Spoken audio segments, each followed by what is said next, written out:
moments where the least expected become the front runners of a movement. They're catapulted like slingshots with nothing more than just pure obedience. They hold their future in their fingertips. They live extravagant lives that Pulitzer novels are based on. They inspire generations upon generations and encourage even the youngest of the youngest in the season of all season veterans. See, there's this one story of Jesse who went to his son one day.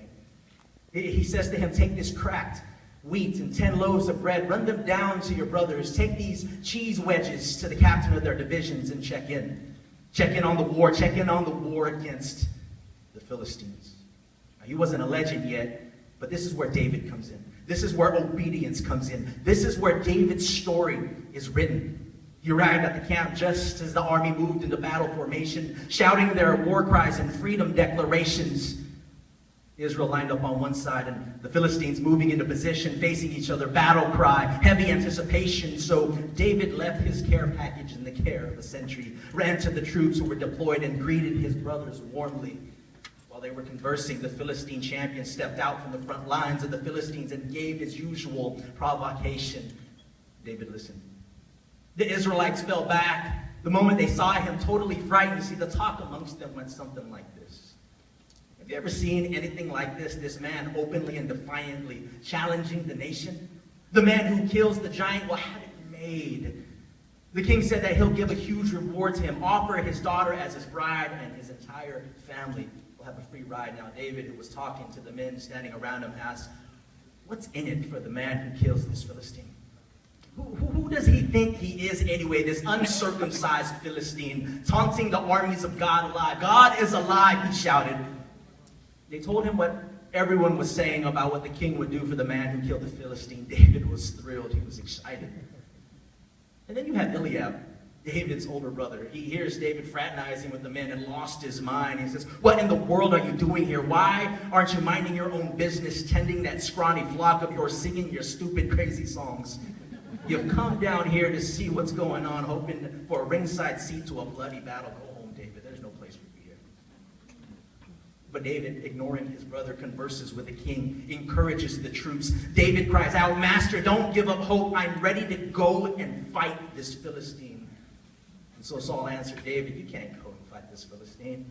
You're too young and inexperienced, and he's been at this fighting business long before you were even born. But David said, I've been a shepherd tending sheep for my father.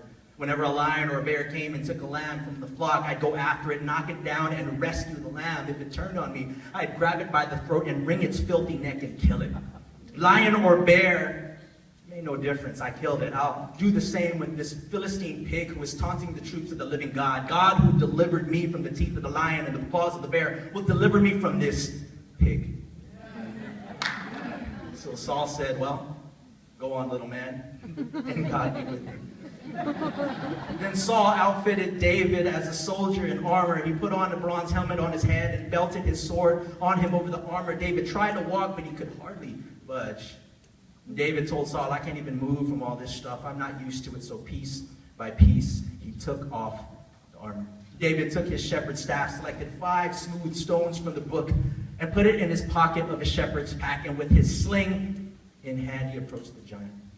As the Philistine paced back and forth, his shield bearer in front of him, he noticed David. He took one look down on him and laughed. A mere youngster, apple-cheeked and peach-fuzzed. The Philistine ridiculed David. Am I a dog that you come after me with a stick? And he cursed him by his gods, profane words and gestures beyond what I can comfortably say in church. Come on, said the Philistine, I'll make roadkill of you for the buzzards. I'll turn you into a tasty morsel for the field mice. But David answered, you come at me with sword and spear and battle axe. I come at you in the name of the living God, the God of Israel's troops whom you curse and mock. This very day God is handing you over to me. I'm about to kill you, cut off your head, and serve your body and the bodies of your Philistine buddies to the crows and coyotes. The whole earth will know that there's an extraordinary God in Israel, and everyone gathered here will learn that God doesn't save by means of sword or spear because the battle belongs to him. Dare I say, this pissed off the Philistine. And so he turned toward David, took off from the front line, running toward the Philistine. David reached into his pocket for a stone, slung it, and hit the Philistine straight in the forehead, embedded the stone deeply. The Philistine crashed face down in the dirt.